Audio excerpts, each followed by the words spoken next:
Hey y'all, I do not usually do these videos, but as a creator of the 1619 Project and someone who has studied the history of slavery for 3 decades, I could not let that viral CNN clip of Jillian Michaels stand.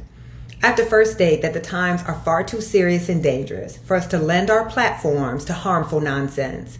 It's simply irresponsible, with everything that's happening in this country, to have someone as credentialless as Jillian Michaels on a major network show legitimizing the erasure of our history. Now, I know there have been some viral efforts to debunk her claim that somehow slavery was a side institution in the United States because less than 2% of white people owned slaves. But even those efforts, while valiant, by embracing this right-wing framing, they still aren't really getting to it. You see, this is how numbers and data, though technically true, can also be lies. And this is why we can't let bad faith actors set the parameters of the debate or of our collective understanding. So please bear with me because this is a lot.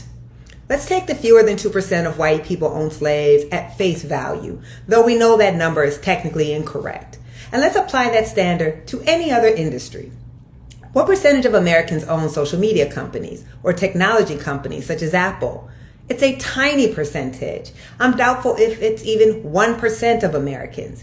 And yet no one would credibly argue that social media companies are not ubiquitous across American life, that they don't play a major influence on our political, social, and economic life in America. And in fact, what we know is that more than 70% of Americans use social media, though hardly any Americans own social media platform. There's a reason that the heads of Meta, Apple, and Amazon, Google, and X all took part in Trump's inauguration festivities, with several of them standing on the actual dais during Trump's inauguration. These men also happen to be amongst the wealthiest in the world and demonstrate how a small cadre of super wealthy men can have an outsized impact on American politics and culture. This is just critical thinking, y'all. So if we want to play the numbers game, the much more important measure is what percentage of Americans own slaves? No, but what percentage of those empowered did? So here we go.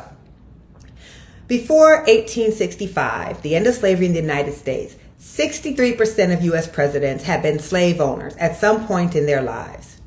More than 1,800 members of Congress owned slaves, meaning between 1789 and 1819, more than half of the men elected to Congress each session were slave owners.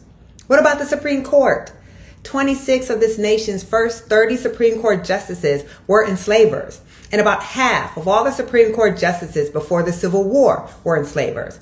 So many Supreme Court justices were enslavers that if we added up all the Supreme Court justices coming all the way to this present court, 1 out of 4 of all Supreme Court justices in this nation's history were enslavers.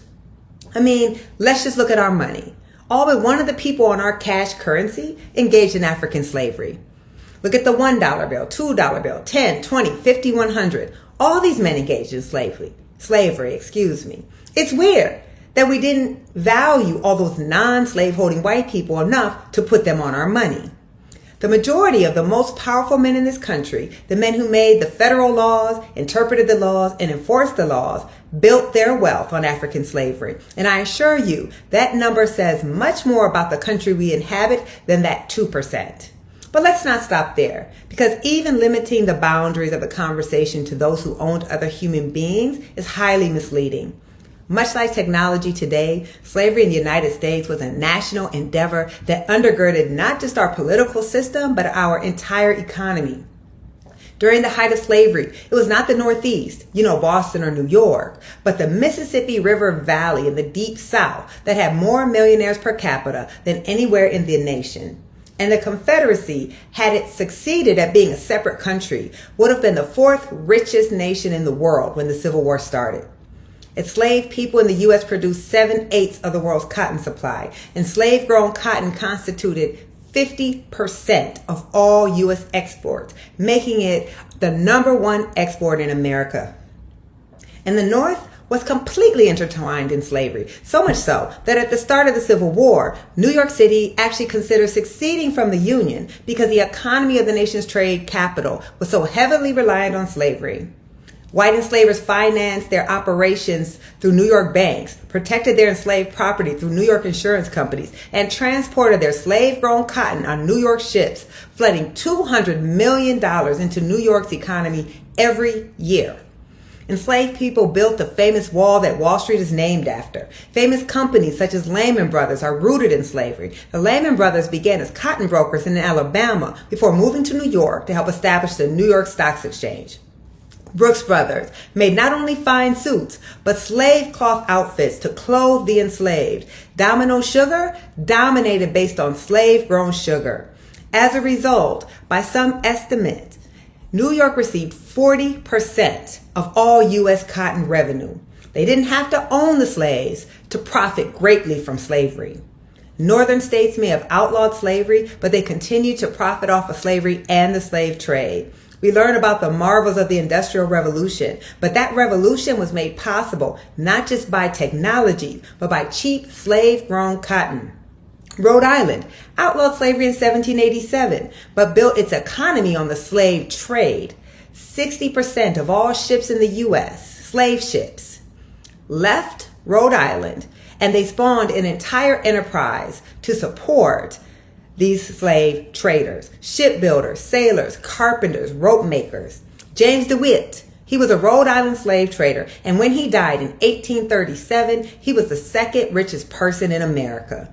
I could go on, but this video is already long enough. I could talk about how our Ivy League universities either owned, hired, or invested in enslaved people. How places like Yale, for instance, are named after a slave trafficker, and Georgetown sold slaves it owned down south to avoid having to close its doors.